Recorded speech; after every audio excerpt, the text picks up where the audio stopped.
আমাদের ঘটনাটি ঘটেছিল দোহার থানার চর জয়পাড়া নামক গ্রামের এসটি বাড়ির সামনে এক রাস্তায়। সেখানে একটি কালভার্ট আছে আর তার পাশে আছে বড় একটি ঝোপ। সে জায়গার আরো একটি ঘটনা আমি সবার সাথে শেয়ার করেছি। এখন সেই জায়গার আরো একটি ভয়ঙ্কর ঘটনা সবার সাথে শেয়ার করতে যাচ্ছি। এই ঘটনাটি ঘটেছিল আজ থেকে প্রায় 7 থেকে 8 বছর আগে। একদিন এক রিক্সাওয়ালা এক রাতে এক প্যাসেঞ্জার নিয়ে সে রাস্তা দিয়ে আসছিল। রাত তখন প্রায় আনুমানিক 11টা কি 11:30টার মতো হবে।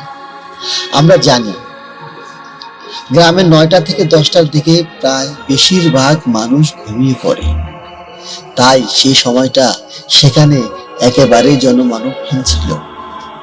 তারা দুজনেই সেই রাস্তা ধরে যাচ্ছে। এমন সময় তারা কিছুটা দূর থেকে হঠাৎ সাদা কিছু একটা লক্ষ্য করে।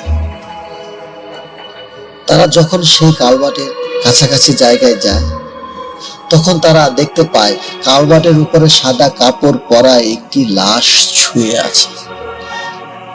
এরপর তারা দুজনেই রিক্সা থেকে নেমে লোকটির কাছে যায়। তারা দুজনেই অবাক হয়ে গেল যে এত রাতে এখানে একটা লাশ কে রেখে গেল। লোকটি রিক্সাওয়ালাকে বলল, হয়তো কেউ লাশটিকে এখানে ফেলে রেখে গেছে, চলো আমরা লাশটিকে দাফনের ব্যবস্থা করি। কিন্তু রিক্সাওয়ালা এতে আপত্তি জানালো। সে বলল, আমাকে আমার ভাড়া দিয়ে দেন, আমি এসব লাশ নিয়ে যেতে পারবো না। লোকটি বলল, আচ্ছা ঠিক আছে, তোমাকে আরো 100 টাকা ভাড়া বেশি দিব। এই কথা শুনে রিক্সাওয়ালা লাশটি নিতে রাজি হয়। তবে রিক্সাওয়ালা লোকটিকে শর্ত দেয়, লাশটি আমি ধরতে পারবো না, আপনাকেই তুলতে হবে। লোকটি বলল, ঠিক আছে তাই হবে। তারপর লোকটি লাশের কাছে গিয়ে মুখের কাপড় তুলতে দেখতে পায় লাশটির চোখ খোলা অবস্থায় তাকিয়ে আছে। অর্থাৎ কেউ চোখ খোলা অবস্থায় মারা গেলে যেমনটা দেখা যায় ঠিক তেমন। এতে একটু ভয়ও পেয়ে যায়। এরপর সে লাশটির গায়ের কাপড় আরো কিছুটা অংশ সরাতেই দেখতে পায় যা দেখার জন্য লোকটি একেবারে প্রস্তুত ছিল না। লাশটির শরীরের পশমগুলো বেশ বড় বড়, যা কোনো সাধারণ মানুষ থেকে একেবারে আলাদা।